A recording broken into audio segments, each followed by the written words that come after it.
Hi everyone, my name is Hanya Khan, and as the Chair of Women in Learning and Leadership, I'd like to welcome you all to tonight's event.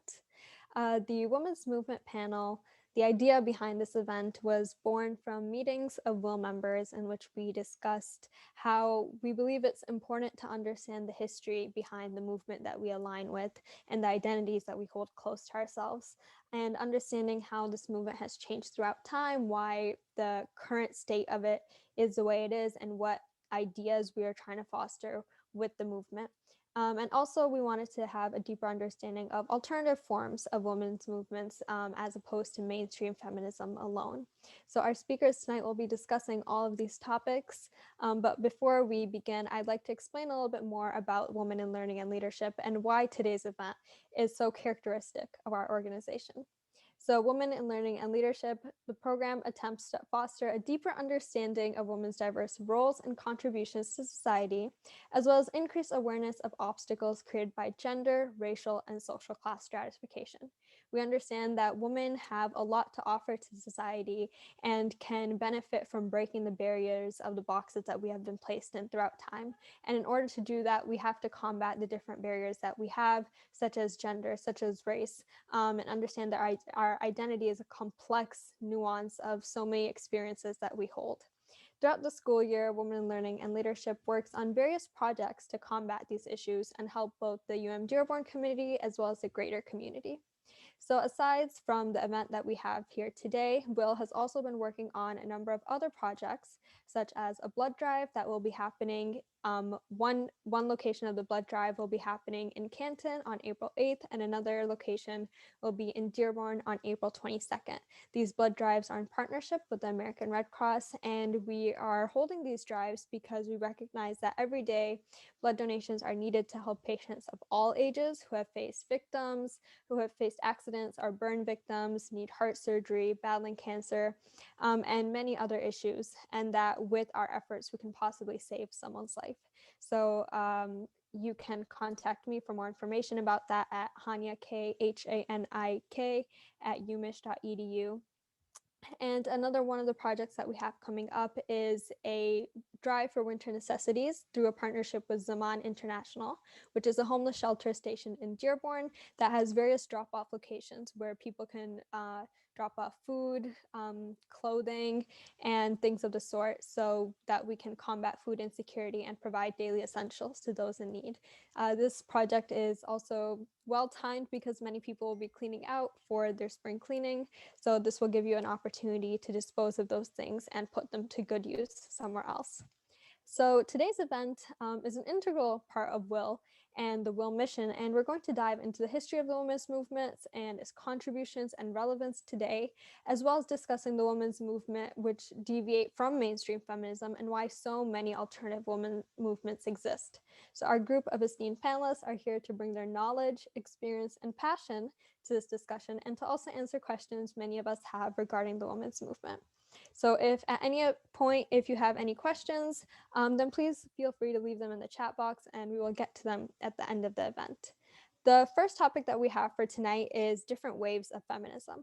So many of us have heard that there's a first wave, a second wave, and whatnot.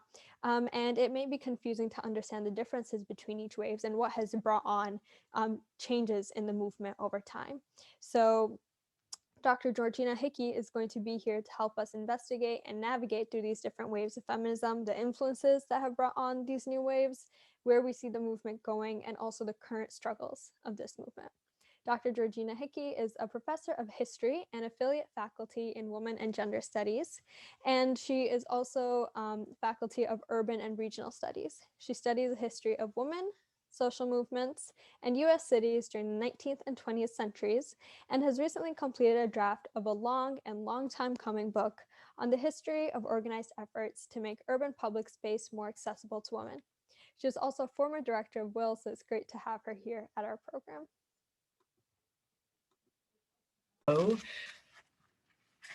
It says that all men and women are created equal. And it's actually an interesting document in that it lays out a lot of arenas in which women faced cultural and structural discrimination in American society. A lot of the things that are laid out in this 1848 document would feel super relevant to you today. They talk about women's family issues, employment issues, hinting at reproductive issues, and just basically what I would call autonomy, women's desire to kind of chart their own course in society. That becomes, oh, and then the last thing they ask for is the vote. But that's the most controversial. They talk about women, being able to earn a place in the professions and being able to earn a wage and support themselves, things like that. That everybody agreed on. But the last one where they said, oh yeah, and women should vote, that was the one that caused a fair amount of controversy. That movement began a series of discussions. Again, they're very much intertwined with the abolitionist movement, although as we move forward closer to the Civil War, they stop having annual conferences, and momentum slows specifically in the women's movement, and there's kind of a hiatus during the Civil War. Mostly it was driven heavily by these Northeastern white middle-class women, informally but fairly educated for their time, but not strictly so. Frederick Douglass was a huge supporter, the most famous African-American in the 19th century, was a huge supporter of this women's rights movement, and a great ally. There are, of course, African-American women who were focused heavily on abolition, but understood gender. They had a kind of intersectional analysis of their position in American society. So in the 19th century, there's a lot of activism that really heats up in the 1870s, the last part of the 19th century. There's strong campaigns for women's suffrage in Western states and territories. There's some big factions that develop, just like any of these movements. And eventually folks settle on the idea that if in order to make progress on women's issues, we really need to focus on suffrage, and we really need to focus on suffrage happening, the right to vote at the federal level. Not exclusively so, but increasingly that's where it's headed. Now, where's the wave, huh? Okay, so some people will take that history of the 19th century and say that's part of the first wave, but a lot of us look actually at the turn of the 20th century and say that's the first wave. So you get kind of, I do it, the woman question, that 19th century kind of part of the movement. And then turn of the 20th century, you get renewed effort at suffrage coming from many different areas. You've got kind of these middle-class reformers who argue that women need the right to vote because they're going to bring their morality into politics and clean it up. You get a strong suffrage movement from African-American women for whom getting the right to vote was tied to a larger civil rights agenda. You get these kind of urban and civic reformers who endorse the right to vote. You get labor, strong support from the organized labor movement for women's right to vote. That all of those different pieces kind of coming together around suffrage, but connected to a whole bunch of other social agendas is what I think of as the first wave. And it culminates in the passage of the 19th Amendment in 1920, which prohibits the discrimination based in the right to vote based on sex, but of course doesn't prohibit discriminating against people when it comes to voting for all sorts of other issues. So it doesn't tackle ethnic and racial exclusion when it came to the right to vote. So those campaigns kind of have to continue on. So the first wave, maybe 1890 through 1920. And then the traditional time periods would say we go into this period called the doldrums. But that doesn't make sense, particularly if you look at labor women who were super active, particularly in the 1930s. So there, again, that way in which the waves kind of obscure it. The women's movement while it's the first wave is super focused on the vote, it's not only ever focused on the vote. And for a lot of women who campaigned for women's suffrage, the vote was a tool for a much broader set of agendas and changes that they wanted to see in American society. And I think we have to keep that in mind. Okay, so then the second wave is what the part of the movement we generally attach that to the movement that emerges in the 1960s and 1970s.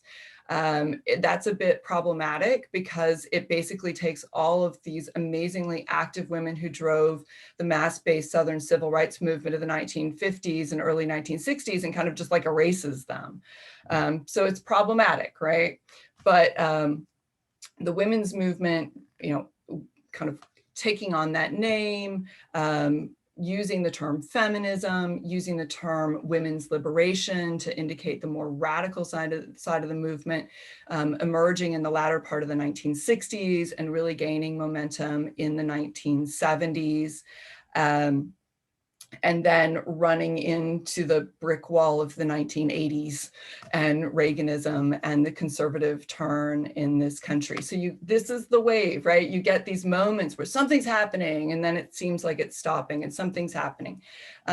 It's not that perfect, it's a little bit messier. Second wave feminism, well, we have some second wave feminists with us here today, so we can let them talk about what that movement felt like to be in the midst of it. But that was also broader than sometimes we're led to believe.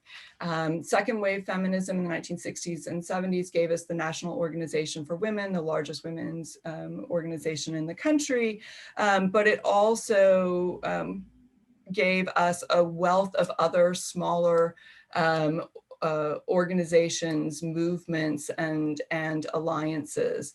You have kind of some more moderate feminists who are focused on fixing the system, gaining better access to education, employment, electoral politics. You have some more radical folks who are looking to make deep structural and cultural change. If you grew up understanding that Barbie was a problematic toy for you, thank a second wave feminist for problematizing the body image of Barbie for you. And you also have a really strong set of critiques, really important critiques coming from women of color who pointed at the white middle-class women and said, your experience isn't what defines who women are and what women need. And there's actually a really rich dialogue between some of these groups. The 70s are very spicy. A lot of groups coming together, having big blow-ups and moving into other groups, alliances shifting and turning around. Sometimes my students are really put off by that because there's some really strong conversations that go on. But I try and frame it as it was such a generative period. This is the period where folks were coming up with language that didn't exist before, naming things like sexual harassment. That didn't exist. Street harassment. We have newer names for these things, gender-based harassment in public space, things like that. Domestic violence. Taking all these things that have been written off as something you couldn't talk about, or something that was private, or something that was just the fault of the individual woman, and saying, no, this is actually a product of the culture we live in, a product of our institutions.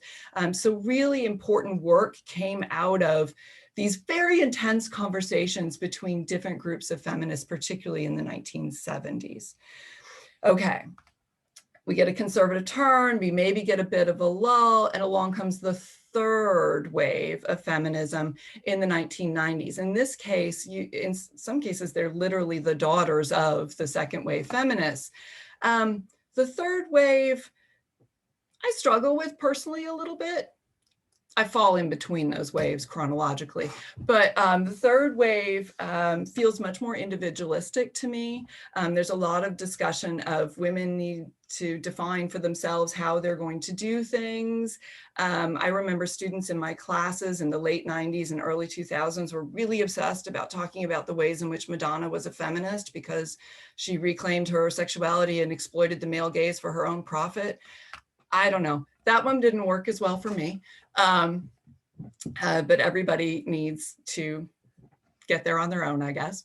But there was definitely a pushback against some of the choices that second wave feminists had made.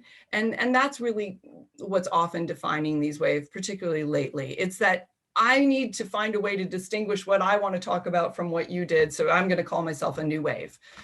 So then there's probably a fourth wave that emerges in the mid-aughts to the 2010s. I start to get a lot more hesitant because as a historian, we like a few decades at least before we're ready to tell you exactly what the parameters of any single period are. See, Anna is laughing because she recognizes this. So in the fourth wave, I think the fourth wave is really exciting, and it's probably where we are now. There's definitely some talk about there being a fifth wave, but I wouldn't say we're there yet if you want to hang on to this wave imagery at all. So the fourth wave, I think what makes it exciting is it's so profoundly intersectional in its conception. It is very tech savvy, got a lot of new ways to communicate. It is much more global. And I think there's been a resurgence of grassroots activism that's woven through that. The boundaries are not as clear, much less interest in seeing gender as a primary driver, but seeing it in concert with other social categories, other forms, looking at other forms of institutionalization of power. And so I think it's fairly exciting. And I'm at my time, so I will stop there, but we can come back to any of those things later in a chat. All right, thank you so much, Dr. Hickey. And I'd also like to add that although we're going through things topic at a time, if any of the other speakers would like to jump in after we've finished one topic before we move on to the next, then I definitely implore you to do so. So next we have, along the same topic of different waves of feminism, we have Miss Jerry Barnes. So Miss Barnes has dedicated her professional and volunteer life to opening opportunities for women and advocating for equality and justice for them. Miss Barnes was an officer and co-founder of the New Options Personnel Incorporated and also the CEO of the Women's Economic Club, one of the most prestigious women's forums in the country. Ms. Barnes is a community leader with several volunteer accomplishments and activities, including serving as a co-coordinator/producer for the film documentary Passing the Torch about the second wave of the women's movement in Michigan.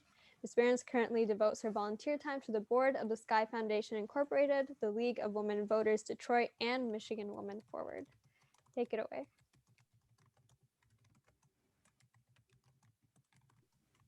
Hello. I am what you call a veteran feminist. There is actually an organization, it's called Veteran Feminists of America. If you saw the first Borat film, he interviewed in a really horrible way a couple of the veteran feminists of America. I am definitely a second wave. And I came to it because my husband was now retired, was one of those college professors who in the late 60s, early 70s, part of the SDS, part of the anti-Vietnam coalitions. And I was at home with child.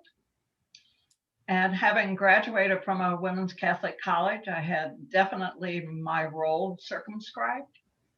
And anyone who can think about where I grew up, if you think about happy days, then you have a sense of what my era of growing up was all about. I mean, it was crinolines and saddle shoes and cheerleading and definite prescriptive roles, and getting an education meant that you were going to have something to fall back on in case your husband died.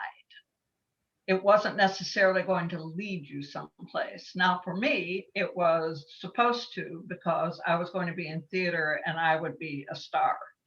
But that didn't happen. And I was at home with child, and my husband was talking about all these very revolutionary things. And my response to it was sort of a typical uppity Catholic woman at the time.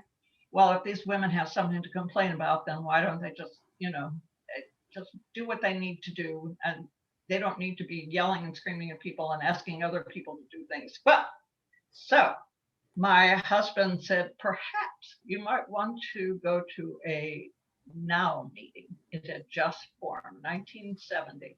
Patricia Burnett, who was Miss Congeniality of Miss America pageant in 1940 something, was the president of the Michigan chapter of the National Organization for Women. So I went to a meeting and I listened, and they talked about women wearing aprons and how that was, and how stereotypical that role was. And my thought was, wait a minute, hold on, I wear an apron.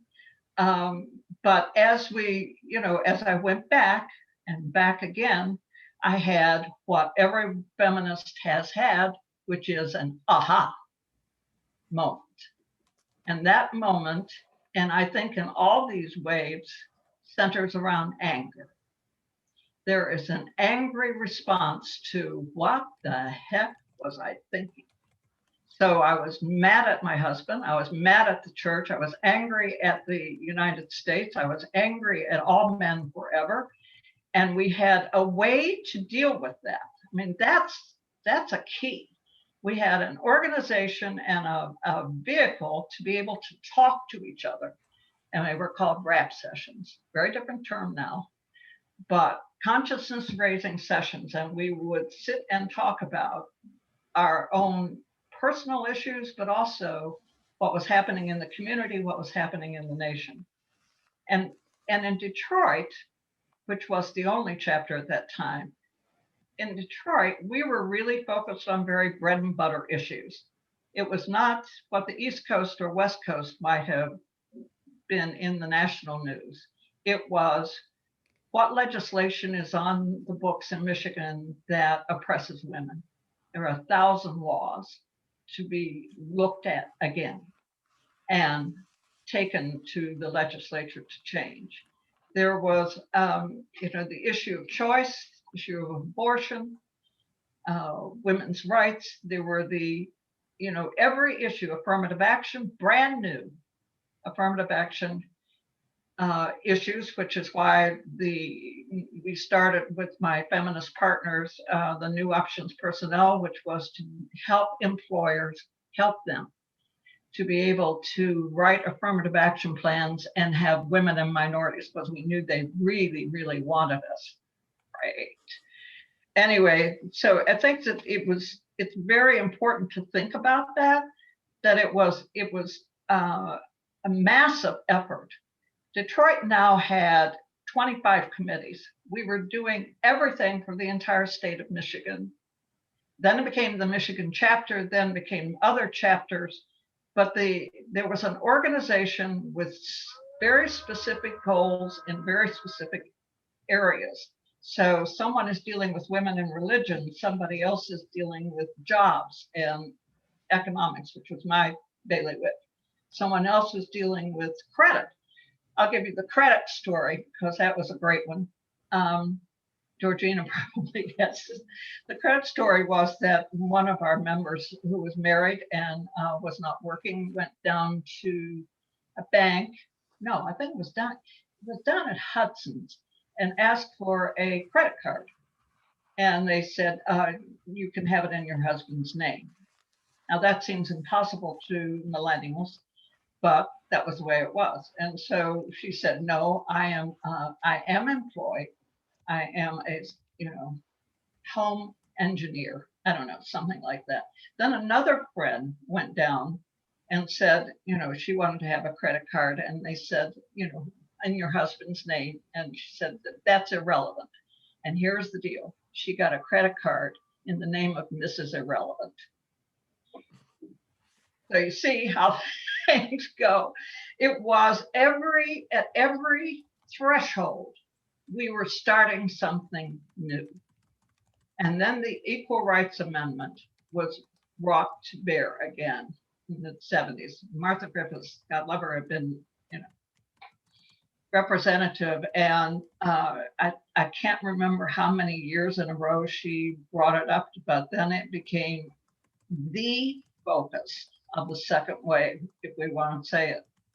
There was always a focus, and I think that's one of the things that sort of is challenging for all feminist movements, is when you start to look at that one issue as being all-encompassing. And I remember Ellie Smeal, who was our president at the time during the Equal Rights Movement marches, saying that everything else would follow. Not true. It was also not true about the vote. The other piece of this is that in that second movement, the other, as it was in the first wave, including African-American women and Native American women and all ethnicities, was not present. The Detroit Now chapter was primarily white middle class. Michigan was primarily white middle class, most educated. And we just failed in that.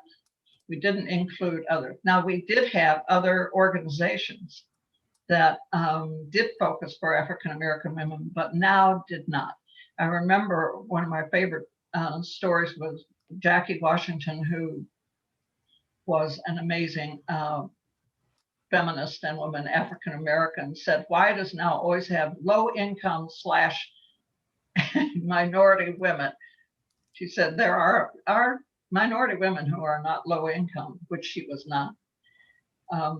Jackie, by the way, was the person who got the very first women's shelter in Detroit in, 1970s sometime.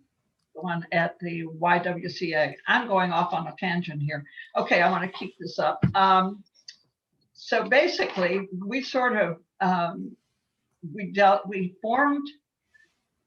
we made so many strides in so many places with women's shelters, with legislation, with, setting it, with helping Planned Parenthood, with getting the law passed for the legislation around Roe versus Wade, affirmative action.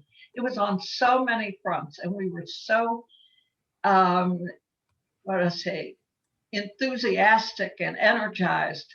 And when the Equal Rights Amendment didn't pass, when we missed by 2 men in one, I think it was one legislature, of not making it by our deadline, after all the marches, after all that energy, we were enervated. It was, if you talk about tides, it was the tide going out. But as Georgina said, the important part of that was there was also a diaspora, as there have been in the other ways. In that, you've had the formation of the Association of Women Business Owners, Women in Communications, Women in Technology, the Michigan Women's Foundation.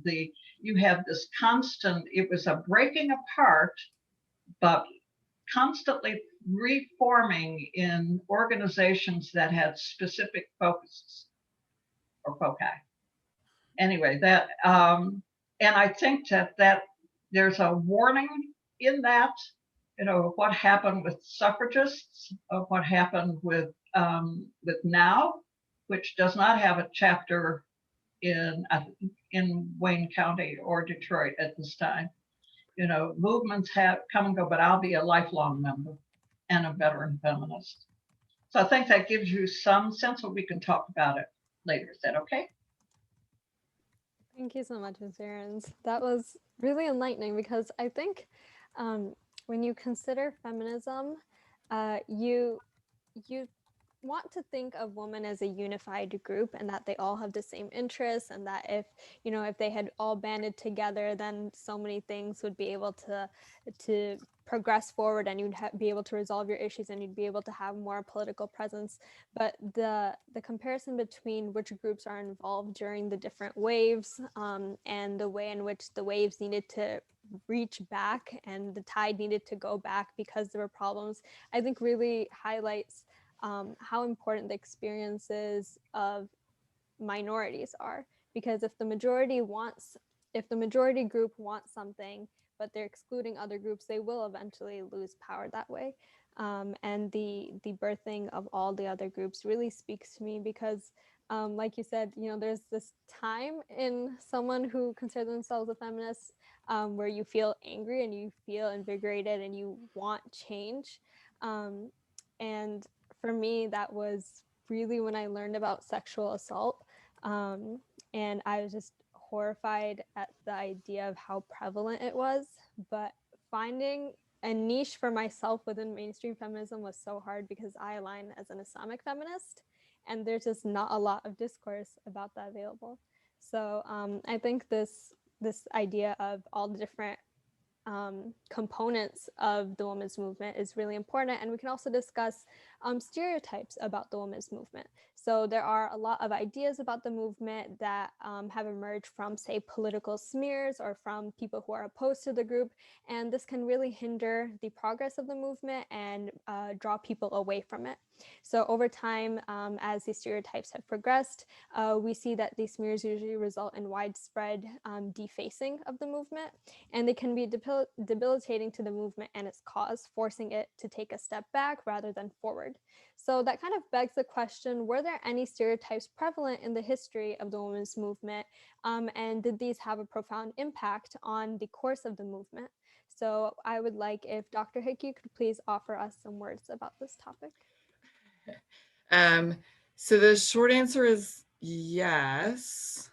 My guess is that everybody here probably knows a lot of the stereotypes, the negative stereotypes that have been attached to feminists or to activist women in general.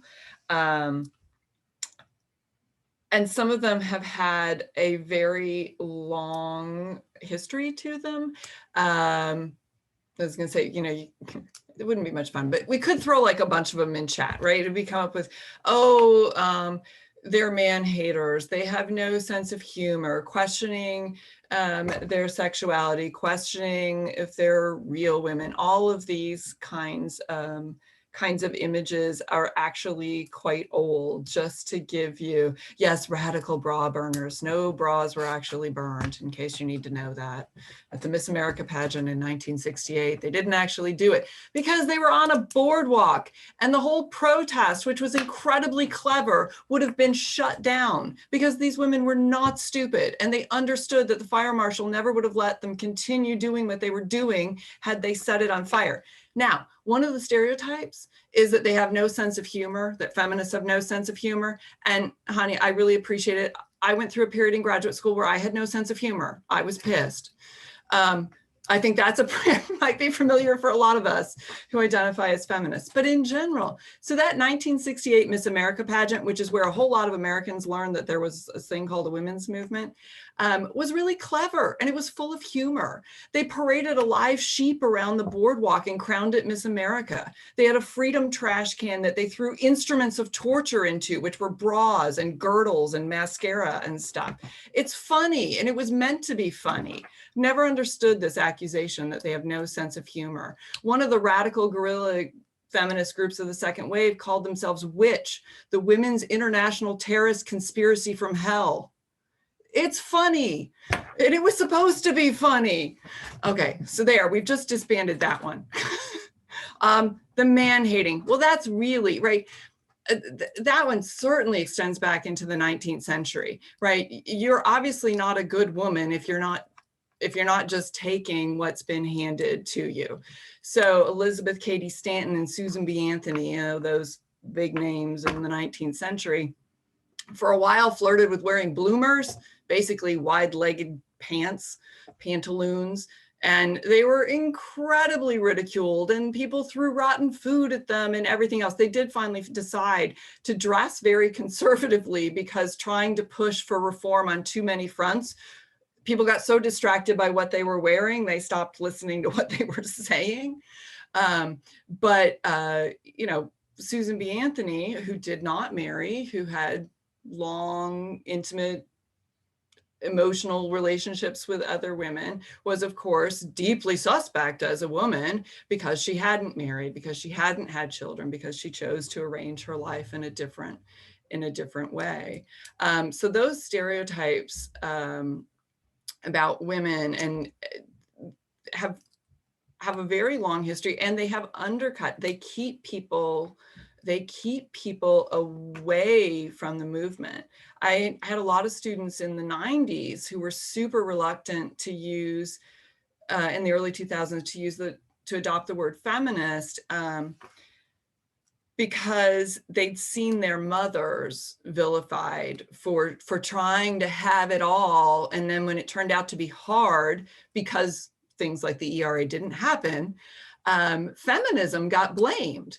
Oh, the reason why you can't manage your home life and your work life and do everything you want, woman, is because feminism sold you a bill of goods, not that the system hadn't fully changed enough to accommodate the ways in which women wanted to live their lives. So that was a very damaging stereotype, that, you know, feminism promised you something you couldn't have. And I found a lot of young women being really turned off as a result of that. I'm surprised at just like how heavily this still continues. I don't know, do the rest of you still meet people who won't identify as a feminist? Now, if it's somebody who has a complicated relationship to feminism because they feel like they're not represented there, and that kind of critical perspective, I got mad respect for that. That's a conversation we should have. But if it's just like feminists are mean or ugly, oh, do we have ugly in the list? Ugly was always in the list. You know, like, I got no time for that. Okay, so slightly off topic, but those are some of my my thoughts, and yeah, it does matter. Would any of the other panelists like to jump in? I remember that we had a great debate about the kind of leadership that model that we would have, and this would particularly apply to Will. We didn't want to use Robert's Rules of Order because they were Robert's rules. We tried to follow Emma Fox. We had no idea who she was, and we tried to do that. We didn't want to have a hierarchy, so we didn't want to have a real leader or a real president, but we had to. I mean, it's one of those, you know, when you're talking about, it wasn't easy, it wasn't simple, it was highly complicated, and we were all grasping at something brand new to us. And we made a whole lot of mistakes on the way, and we had a whole lot of success. But I think the stereotype of, you know, did we shave our legs? I mean, that was a big question at the time.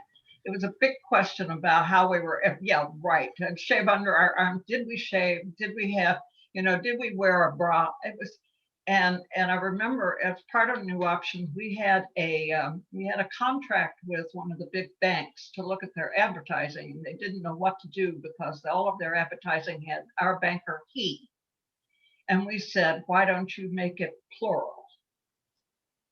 The bankers they. I mean, there's a lot of simple, direct things that you can do, but we were hung up on language. We were hung up everywhere by, I guess, by others' perceptions of who we were, while we were trying to make steady, reasonable headway in ending oppression for women.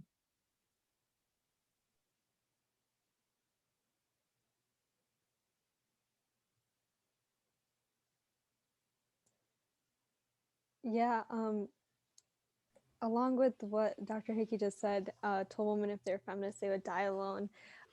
This is a narrative I definitely still see today, where so arranged marriages is a pretty big thing in my community, and if you put yourself out there too much as someone who fights for women's rights, then no one's gonna want to marry you. And it's a self-fulfilling prophecy when people keep saying no one's going to want to marry you, so then none of the other parents who think the same way will want to marry you off either, not because any of them actually have disapproval with the idea of what feminists fight for, but because everyone is so concerned with what other people will think that it ends up becoming a very negative label just through that thinking process.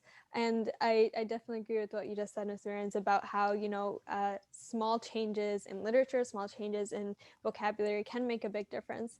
And you do have to find someone who you align with in order to follow through with the movement properly. And that creates a lot of problems when it comes to how you want to identify yourself. Dr. McRae, did you have anything you wanted to add? I can add it now. I know you asked me to discuss these kinds of issues in my presentation, but a guy alone I saw in the chat, and Butch. So in doing the interviews for my research on Pan-African cultural nationalist women who were active in the 1960s, 70s, and 80s, a few people they operated on these stereotypes in terms of why they were more comfortable joining these more Black power oriented, Black nationalist oriented organizations than aligning with mainstream feminists. So one was feminism is for white women. It's just, we can't trust it, to advocate for our needs as Black women. And more than feminists are butch, one woman said, feminists are all lesbians who will try to take you away from your man and turn you gay, which is, I think, even a step further than they're all butch. And an underlying thread was because they were nationalists, the women had a lot in common with other nationalist women. And that's a focus on childbirth and child rearing to generate this nation or regenerate this nation. So that entailed for them heterosexual relationships. And so this idea that feminists were all gay, or you would die alone because nobody would want you as a feminist, no heterosexual male would want you, made them very focused on trying to develop other ways of asserting themselves and their rights as women that they didn't label feminist. So that was my experience. Thank you for that, Dr. McRae. And allow me to introduce you to everyone. So you are going to be the next speaker. So Dr. Kendall McRae is an associate professor of history at Atlanta Metropolitan State College. She earned her Doctor of Philosophy degree from Georgia State University after graduating from Spelman College and Clark Atlanta University. A recipient of the Association of Black Women's Historians Drusilla Dungy Houston Award and a University System of Georgia Chancellor's Learning Fellowship. Dr. McRae's research interests include the 20th century U.S. African Americans, Africa and the diaspora, social justice movements, women, leadership, and the scholarship of teaching and learning. Her work has been published in the Journal of the Georgia Association of Historians, the Black Power Encyclopedia, and the International Journal of Online Pedagogy and Course Design. Her book chapter on Black freedom struggle activist and environmental justice activist Connie Tucker is forthcoming in the Black Power in Florida edited volume. All right, so Dr. McRae is now going to lead us into the topic of what we've basically been discussing now, of why some women don't label themselves as feminists, or why other groups do not label themselves as feminists despite still fighting for women. Okay, yeah, thank you for allowing me to be here. I really appreciate it. And I was asked to talk about my research and introduce my research, and then this concept of Quasi leadership that I developed through my research. So if you don't mind, I'll share my screen with you because I have a presentation. Is that fine? I'm not sure if you can share your screen. Oh, yes, you can. Let me just make you host 1 second.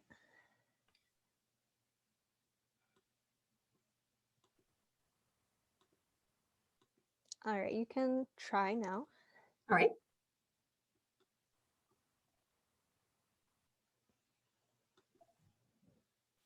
Okay, so can you see my presentation? Yes, okay. So I titled it From Compliments to Quasi Leaders. And it's about women in these Black nationalist organizations. And if you're not familiar, Black nationalism is this idea that African Americans constitute a separate, a distinct nation within a nation. And Black nationalist ideals and actions can range from just supporting and extending all Black institutions and art forms and the like, to, in the past, it has ranged up to support for a separate nation, physically separate nation from the mainstream US.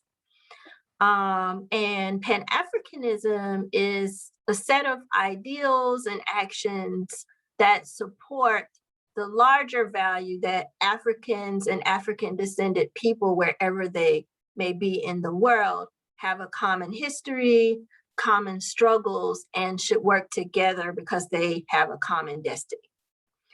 And I'm going to explain what Kawaida is as well.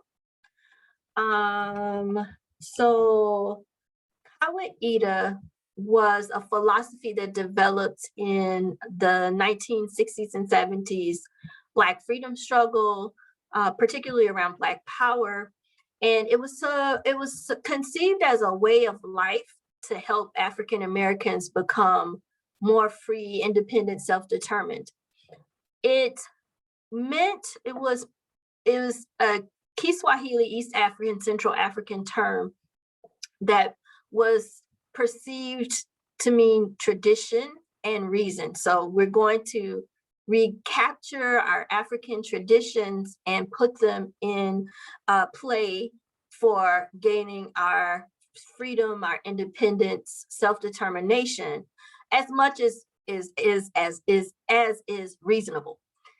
So the organizations I looked at that I considered to be Kawaida influenced were the US organization, Committee for a Unified Newark, and the larger umbrella organization, the Congress of African People, the East organization in New York City, and Hickey in New Orleans. And Congress of African People had several constituent organizations. So some were in Pittsburgh, Pennsylvania, Philadelphia, St. Louis. So you might hear me talk about those places as well. And the best known, most enduring expression of Kawaida is Kwanzaa, the holiday, the celebration Kwanzaa. And it had 7 principles. It has 7 principles, and those principles were actually Kawaida principles. People initially called them the 7 principles of Blackness. They're here. The students in this New Orleans, Hickey school are holding up the principles so you can see their meaning. Umoja means unity, Kujichagulia means self-determination, Ujima, collective work and responsibility. And that's important. Ujima is collective work and responsibility. Ujima, familyhood and cooperative economics. Nia, purpose. Kuumba, creativity. And Imani meant faith. And when I interviewed the people who are in these organizations, they talked a lot about what sounded like an 8th, and some people called an 8th principle, which was Qazi, or that meant work as well. But Qazi, they discussed as the hard, the very difficult, sustained work that what they call nation building entailed. So that's why I named the philosophy of leadership that I believed these women exhibited Quasi leadership. And I really love the picture in the far right lower corner where Qazi just appears over the woman's head. And this happens to be in Detroit, Michigan. Aisha Shule, which was also a Congress of African, Detroit had a Congress of African People organization. So early on, if you joined a Kawaida influenced organization, you might get this pamphlet called the Quotable Karanga. Maulana Karanga, the founder of Kwanzaa, also came up with Kawaida. And in it, you would actually find this statement about their gender relationships, their gender roles, his perception of gender roles at the time. And it says, we say male supremacy is based on three things: tradition, acceptance, and reason. Equality is false. It's the devil's concept. Our concept is complementary. That should be COMPLE.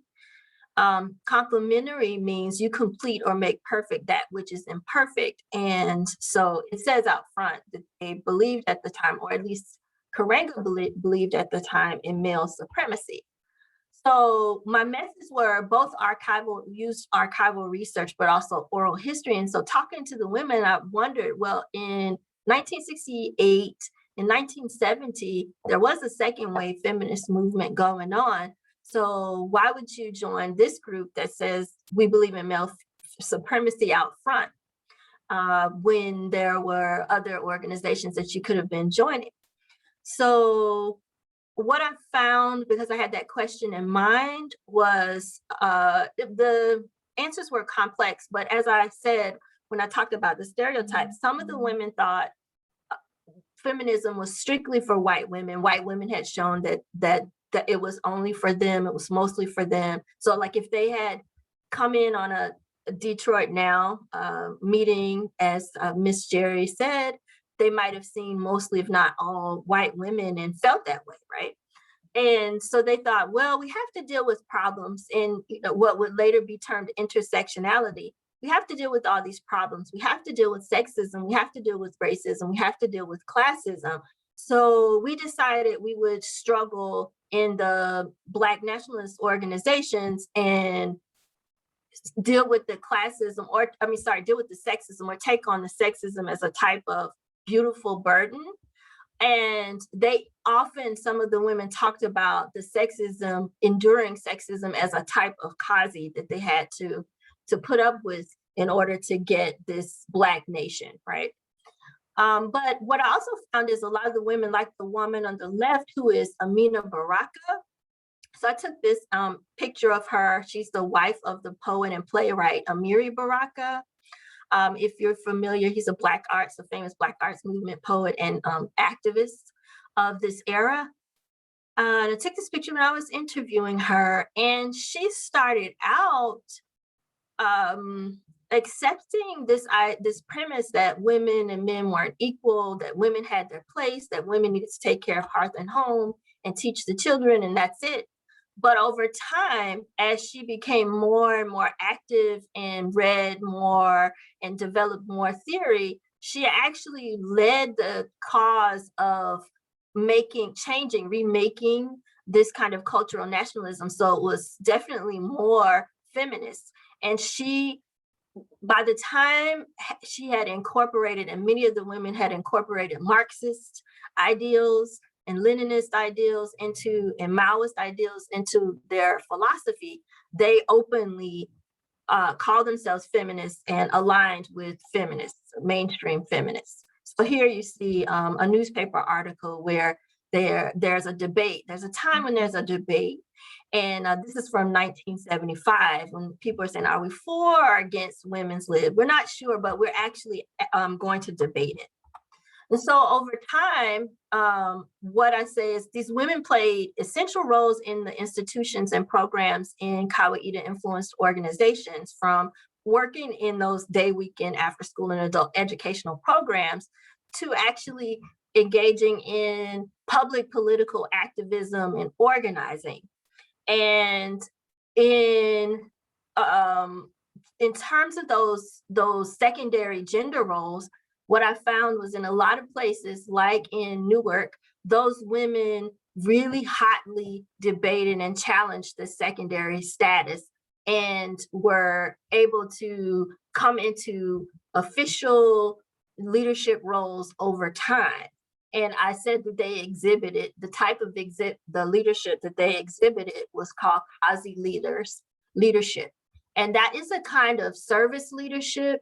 So I took that from Greenleaf's servant leadership. where they really, a lot of them wouldn't call themselves leaders to this day, but that they exhibited a kind of servant leadership that was people-centered, that was, of course, work-centered, and that was rooted in their idea of what was African-centered. And so what I said is they moved from compliments, as they have been called in the Quotable Karanga, kind of helpmate, to Quasi leaders over time by asserting themselves in many ways, and many of them asserted themselves as feminists over time as well. So I'll stop there, and we can, if you have any questions about what my research or what the women were saying about feminism, then I'm happy to answer. I'm gonna stop screen sharing. I do have one question. Is this movement still aligning with mainstream feminism today, in the way that you said it ended up progressing towards that theme? So the women who tended to align between 1966, 1967, and 1985, 86 with feminism, Marxism, Leninism, Maoism, and feminism tended to start to disavow cultural nationalism, Black nationalism, cultural nationalism. So many of them today would be openly aligned with feminists and openly socialist, democratic socialists, or what have you, and would condemn cultural nationalism as still very inherently very myopic and exclusionary in certain ways. Some of the women who still label themselves as Black nationalists or cultural nationalists preferred for me to refer to them as womanist. The women who perpetuated the, I'd say, biggest stereotypes about feminists tended to be the most openly aligned with cultural nationalism, Black nationalism, and still to this day did not align themselves with feminism or womanism. They didn't want me to refer to them as feminist, womanist. There are active women who are still teaching about kawaida and practicing it in their everyday lives, who have actually written scholarly journal articles on kawaida feminism, kawaida womanism, what they would call kawaida womanism, or they align themselves with what Clenora Hudson Weems calls Africana womanism. So many of those women had a very race-first sense of their identity, and Africana womanism says we do believe in women's rights and women's equality, but connected with that women's equality, it's very intersectional. So we care about our whole community, but Africana womanism specifically says, but we put our race first. We feel like our race is the most difficult to tackle part of our identity. So they do not want to be called, most of those women, feminist at all. Okay, thank you, Dr. McRae. That was very enlightening. I really enjoy hearing about the alternative forms of the women's movement and how people navigate their different identities and fit in with, or don't fit in explicitly with the mainstream culture. So Dr. Anna Mueller is also going to be talking about this topic, and she will discuss feminism in state socialism within Eastern Europe, the developing world, and the global South.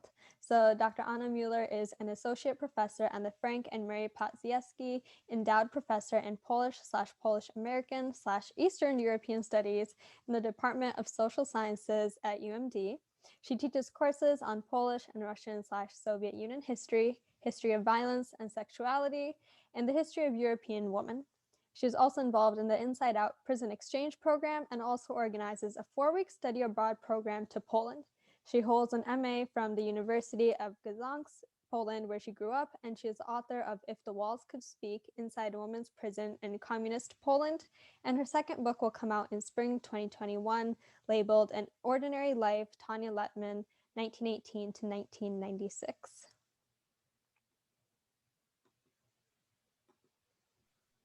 Thank you, Hanya. And especially thank you for, pronouncing beautifully this very cumbersome name. And really, thank you for inviting me to participate in this great panel. It actually forced me to reflect a bit on my own genealogy. And for that reason, I think I decided to be a little bit more personal in tackling these questions.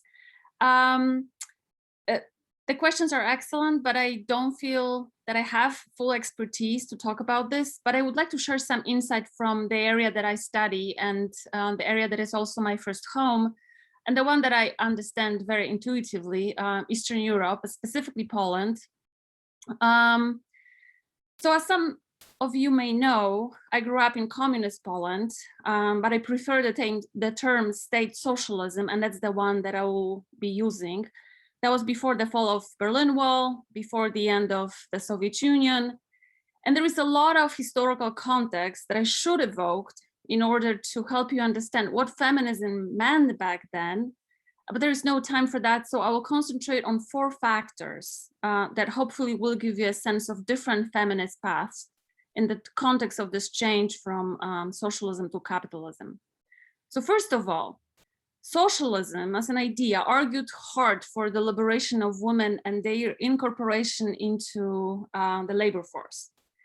And the socialist argument that was combined with this very intense discussion of the negative effects that capitalism can have on women's life was already fully developed at the beginning of the 20th century. And many socialist thinkers viewed women's rights as fundamental part of the socialist or communist ideas.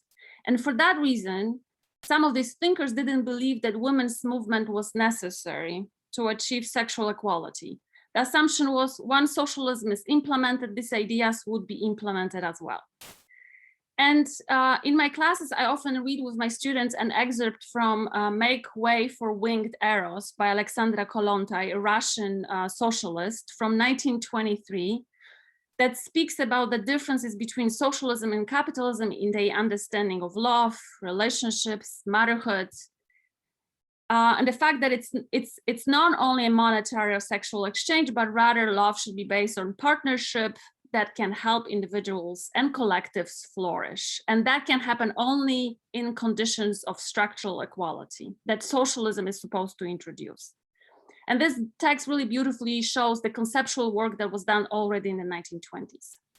So I grew up in state socialism. State socialism was introduced in Poland and in Eastern Europe in the late 1940s. And regardless of what you might have heard about the Red Scare, the Cold War, it was a relatively successful movement at giving women economic opportunities outside of home. So while feminists in the West were reading Betty Friedan's Feminine Mystique, which revealed how unsatisfied middle-class white women felt with their domestic lives, the women in socialist Eastern Europe well integrated into the labor force. And I'll give you some numbers.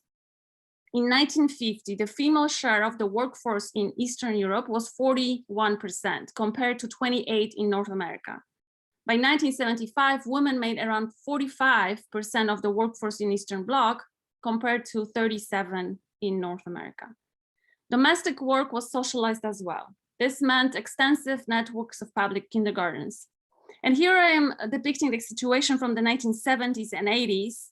There were also 2 years long paid maternity leaves. But the caveat, of course, here is that all of this existed in a non-democratic regime. So I grew up in the environment where all women worked. My mother, grandmothers, aunts, all the women around me. And no one could imagine that it could be otherwise. All children were attending public daycare. So yes, women were expected to have it all. That meant attending university, having a career, taking care of children, households, and how it is almost always when theory meets practice, this is where problems occur. A pay gap existed. There was something that we could call a glass ceiling. Plus, and this is the second aspect that I wanted to mention, Poland and Eastern Europe in general was still a very patriarchal country. So I'll give you my mom's story. She was born just after the Second World War, dreamed of going to university, and yet her stepfather didn't agree, saying that it was her younger brother who should go. So soon after finishing high school, my mom had to go to work to help her family. So she was one of many women whose dreams didn't have a chance to materialize, partially due to this very powerful patriarchal culture that dominated and still dominates structures of family lives. And you probably noticed that I didn't mention my father. He was mostly absent.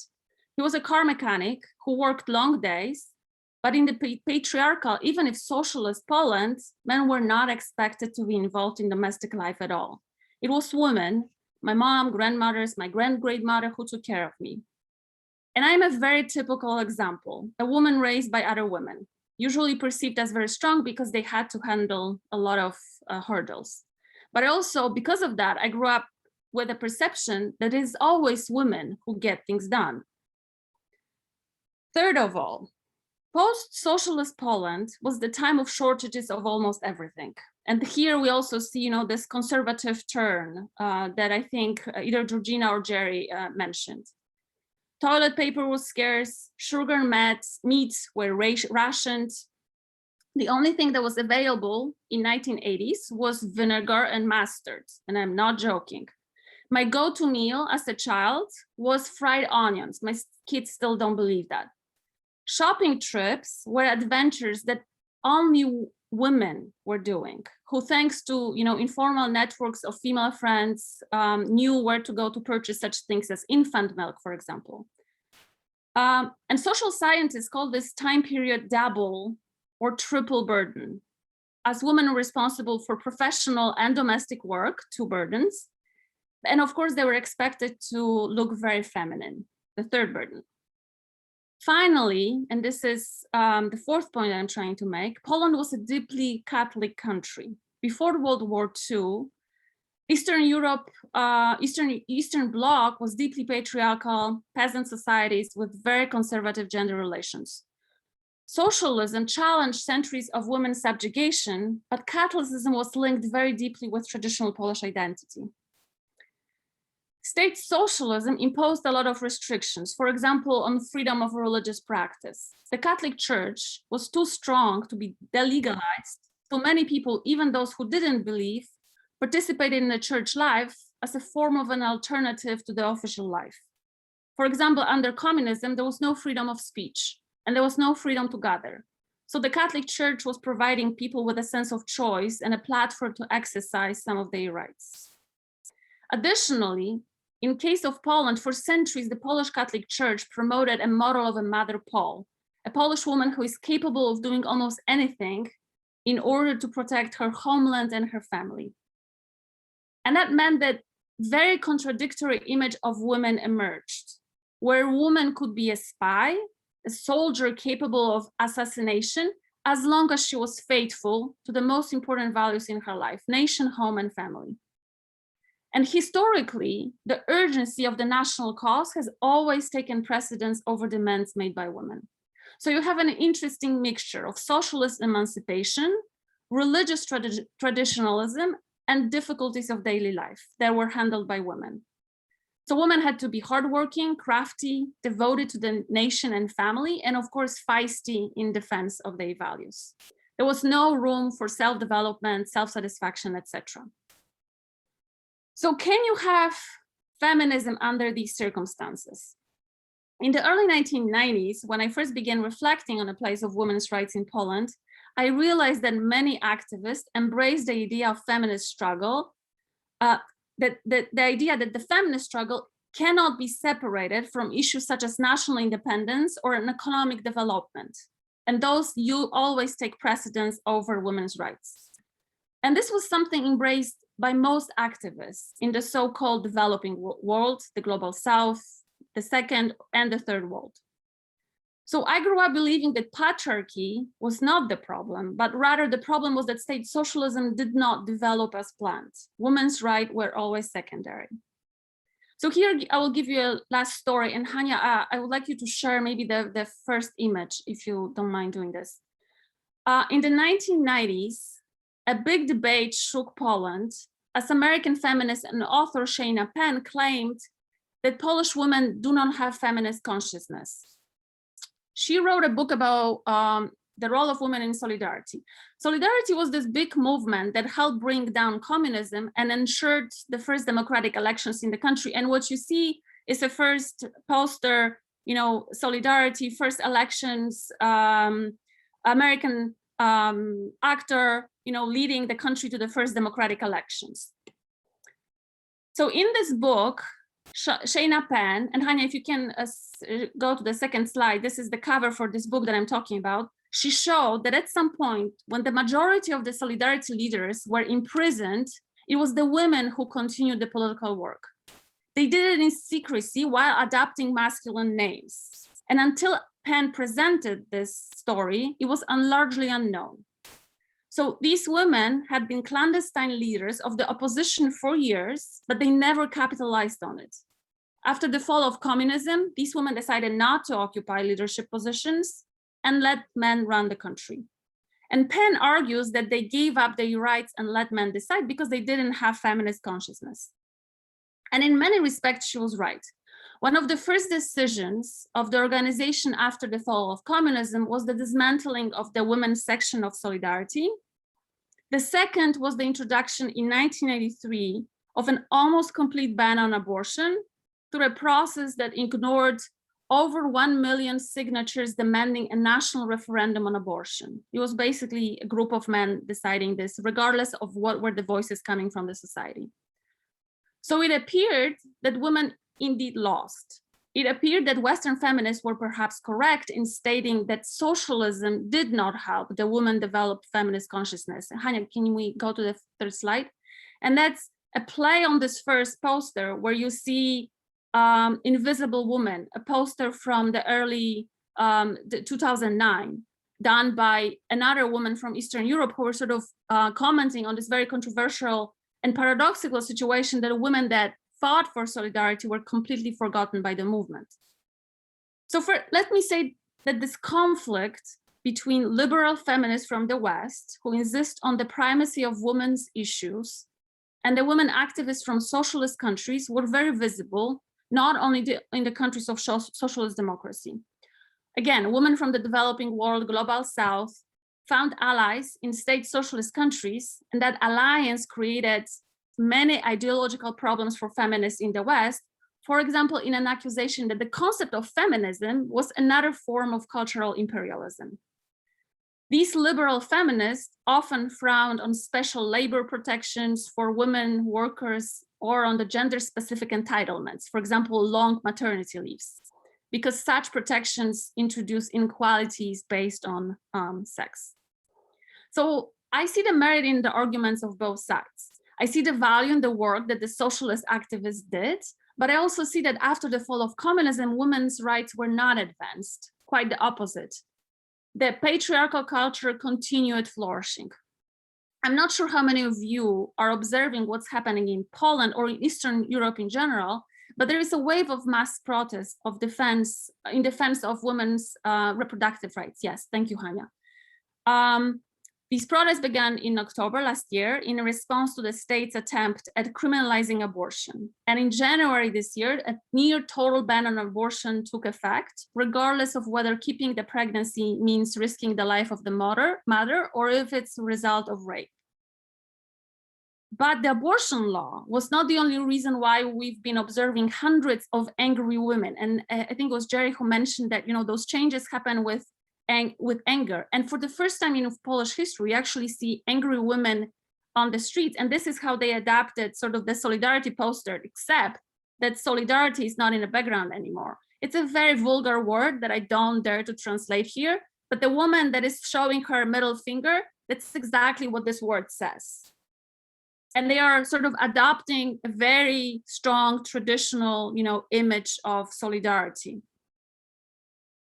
So these are responses to the growing anti-LGBTQ plus initiatives, intense campaign against genderism or gender ideology that is led by Catholic clergy and the right-wing media, the stigmatization of feminists, and general tendency to ignore women's voices. And these protests bring into public view nationalism, anti-Semitism, xenophobia, homophobia.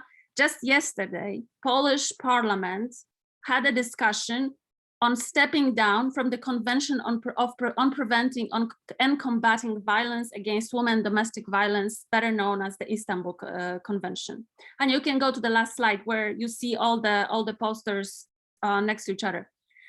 Last sentence, many observers argue that this new wave of activists, people in their 20s, belong to this new generation that see feminism not as a lifestyle choice, but more as a requirement for a more equitable social life. And that's a very important change. I think we see among young people and men, because there's a lot of men that are part of on this movement. And here's a response to Dante's comment in the chat box. Yes, men can be feminist. That believe that feminism is, if fully embraced, is a requirement for all.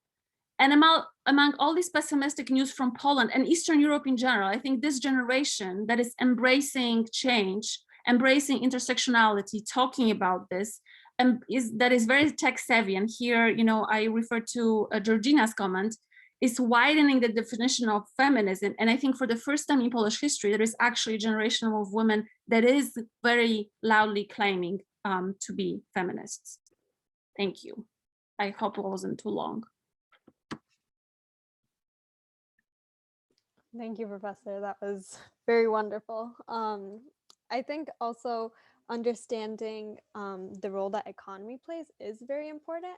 And up until now, I truly hadn't understood how different forms of economy other than capitalism can affect gender relations. So to see that it's not just one structural change that will fix the problems, but you need to truly like work on every one of the issues that are involved and make sure you're not putting down other groups, as has emerged recently, is really telling of how this movement needs to change over time. So that was the final bit of our panel for tonight. Thank you all so much for coming. If anyone has any questions, we can take them right now. You can either unmute your mic and go ahead and say them or drop them in the chat box. You can also say any last parting comments that you want to make. This is open for the audience. I had a question. First of all, everybody was wonderful. You guys all blew me away. But in regards to the Now movement in Detroit, Jerry, did they actively try to keep people of color out of the organization, or was it just something they didn't feel welcome into? You know, that's a very good question. I absolutely don't think it was, you know, we were living in a city that had a large percentage of African-American women that we should have been reaching. It was simply a matter, you know, we called ourselves the Marching Millions. We had 200 members. 200 members who did all of that. And so I think that when we're talking about, you know, did we, in membership, I was part of the membership committee. Yes, you know, we would reach out to different churches. Like we used the Central Methodist Church in downtown Detroit as a meeting place, and asked members of that church to join us and things. But I think that it's what Professor McRae is talking about. I mean, the image that we had was predominantly white. And so there was a hesitancy. We had some African-American members, but it certainly wasn't in proportion to the number of African-American women in our community. So it was a sin of omission, as the church would say. I think about, you know, Georgina, the Seneca Falls Declaration is where, of sentiments, was a place where Sojourner Truth, an African-American, stood up and made her great speech about "Ain't I a Woman?" So this exclusion factor has traveled with us over a century, and is to my mind, one of the great successes of this third wave. That what I see in the Me Too movement, in the Women's March, the January 2000, that fateful January 2017 march in Washington, what I saw was a diverse group of young people. And when we had the conference in October of 17, I walked in and Vincenza was there. So I could say hi, I recognized someone, but with 5,000 women there, I only knew 20. And I thought, this is good. This is what we've been wanting to have happen. We needed new energy, new life, and we needed to come from all sides and all opinions. So I always worry about that, in that, of course, there's that focus part, of how we get things done. But I'm positive at this point, Penny, about what's going to go forward, whatever mistakes we made. Thank you, Jerry. Anyone else would like to leave a parting comment before we wrap up? I had one more. So the Equal Rights Amendment didn't pass, and a lot's happened since then, and women have received rights in minorities. Just everybody's received additional rights since then. Is there any hope that that we'll be able to revisit that and get that taken care of? Anybody? Certainly back on the agenda, and there's been this backdoor effort to get a couple more states to ratify, even though it technically expired in the 80s. Georgina, didn't they just something just passed about removing an expiration date from the Equal Rights Amendment? So that's the first hurdle, right? Yeah. So they're trying. I don't know. It seems a little backdoorish to me to go back to it, but there is some renewed momentum for that. I think it would be really interesting to see a mass-based movement around the Equal Rights Amendment using a much more intersectional lens emerge. Like, how would we think about it differently?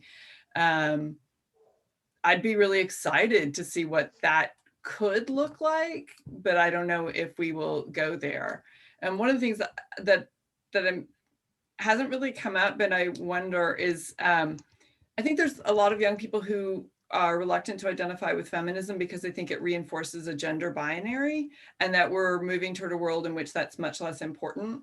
And how do we square feminism and some of this history that we've been talking about with a world in which gender is less prescribed, where there are more options, where people are fighting to have a broader set of identities. And so I think that would be one of the challenges to an equal rights amendment, kind of a mass movement around that being revived. But I also think it's one of the challenges of feminism as it moves into this new century, whichever wave we think it's associated with. Thank you, Dr. Hickey. Thanks. Thank you to all our panelists. You guys really brought forward so much valuable information and so many insights that I think we all benefited from greatly.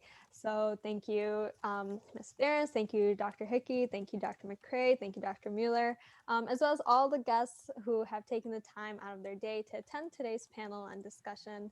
So I'd just like to take the time to also address that, we can also do our part, the younger folk can also do our part by joining movements such as WILL, by advocating for the rights and the issues that we see today, and that it isn't until we speak up that anything is going to change. So we have so many great examples throughout history to look at, so many new movements that you may not have been familiar with up until today to turn to. So I hope that this is something that you'll carry forward with you. So that wraps up for tonight. Have a good night, everyone, and we'll hopefully see you at the next WILL event. Thanks, everybody. Thank you. Thanks, everybody. I really enjoyed it. Thank you. Oh, thanks for being here. Thank you. Bye. Bye-bye. Take care. Thank you.